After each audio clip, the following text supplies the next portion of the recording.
Recently, there has been a climate emergency declared in the UK, with the UK government trying to decrease carbon emissions by 80% compared to the 1990 levels by 2050. Renewable resources of energy and a plant-based diet seem to be the leading changes enforced by the government. However, my biggest worry is plastic. Plastic is a man-made material and isn't biodegradable, meaning that once you throw it away, it goes into landfill and stays there for hundreds of years to come. Even if you recycle it, it will eventually find its way into landfill and into the ground. Recycling shouldn't be our go-to way of disposing of plastics. That's why you should make the most of it while it's here. A great and easy way to reuse certain plastics is to make them into plant pots. That's why I asked my mum, who is the source of this inspiration, of how to make them. Tell me, why should we reuse plastic cups and milk cartons to make plant pots when you can easily buy them? These do the job just as well, and you're saving money, and you've got plenty of them at home, I'm sure that. Exactly. So you're basically turning single-use plastics into multiple-use plastics. You will need sharp blade Or scissors. or scissors. Some cups, yogurt cups or milk cartons, and obviously soil and some seeds like flowers or carrots, leek, whatever you like. Cut it, make a hole and cut it.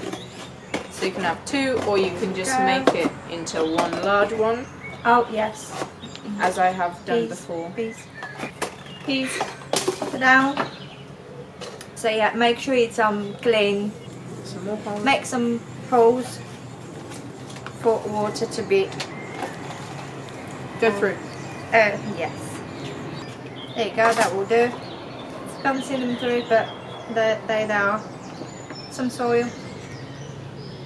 What are we going to go Down. with now? Flowers. Yes, flowers please. Flowers.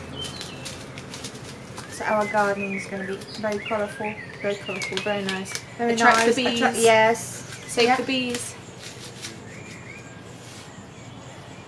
You can also use empty egg cartons. A lot of them are made out of cardboard, so they're very easy to just plop in the ground and they'll decompose. So that's not necessarily plastic, but you're reusing your rubbish. Yes, and then just a little bit soil on top to cover them, just so naughty bird won't steal them. There you go, and a little bit water. Yeah, but I do my best. There you go. Ta-da! There you go. Done. Okay. Lovely jubbly. And now that you know how to make little pots, I hope you will do it at home. DIY, do it yourself, it's not that easy. If you're underage, make sure you have parental permission before using sharp objects, because you could harm yourself. Thank you for helping me. No problem. Yes, thank Pleasure. you. But Goodbye. this is great for gardeners. This is great for gardeners on a budget. These are good to store inside and out. So if you're a student living in a little tight accommodation room, you can put them in the windowsill and boom, you have plants and vegetables and all these great things. So you can do your bit to ensure that your plastic doesn't end up polluting the earth and destroying our seas as it is doing now. However, there is a hopeful future of plastic, as some scientists are working on bacteria that can eat its way through plastic. However, we shouldn't lay back on that as plan A, as it's going to take a lot longer than our lifetime for this to actually become a thing. Instead, we could work on reducing our consumption of plastic. Plastic is found everywhere, from our households to our environment to even our animals, meaning that by using plastic, we're not only harming our environment but also ourselves in the long run, if you think about it. So why do we use plastic? Because it's easy, cheap and convenient, but it also ends up in our streets. I interviewed a member of the public to hear their concern. I have the main concerns is about the glass where I live in Dustin. I live in New Dustin, and especially like around the alleyways, there's a lot of glass bottles and a lot of glass that are around, you know, like on the pavement that will get into his paw. So it does worry me because the amount of glass that leads onto the mess as well. There's always like the crisp packets, the McDonald's wrappers. That's the main thing that I see is McDonald's or KFC or Subway, and then like cigarettes packets and the birds. But I don't know why, but mainly in Dustin there seems to be a lot of glass issue, like broken glass and glass in the alleyways. Honestly, because they're lazy. I think it's mainly, this sounds bad, but it's like they're just kids. Although saying that, I have seen like old people, like even with their bus tickets, sometimes just chuck them on the floor, and I think, well, you know, you moan if a child was there, or you know, a teenager, but yet you're doing it yourself.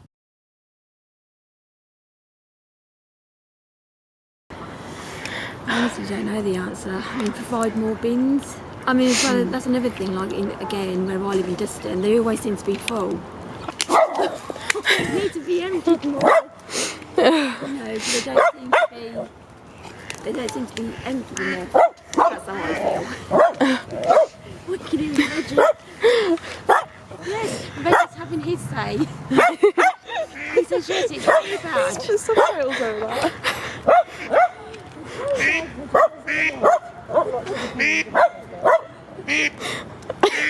I think they're having a conversation. Yeah. I'll be focusing on my local area, investigating into the amount of plastic litter people throw out. I litter picked at 3 different locations, mainly to compare how much and what type of litter I would find. I found that there was more variety of litter closer to the town centre and a higher concentration of cigarette butts, whereas in the suburban areas there was more food wrappers as well as empty alcohol containers.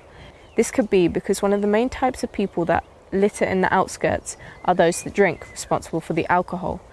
Those that eat junk food, responsible for the empty food packaging, and the drunk teens that are responsible for both. However, since there is a wider variety of people living in urban areas, it's harder to put them into categories. From the evidence I gathered, I think it's safe to assume that people in suburban areas litter more, as there are more people to clean up after them, meaning that more people think it's okay to litter because it's someone's job to pick it up.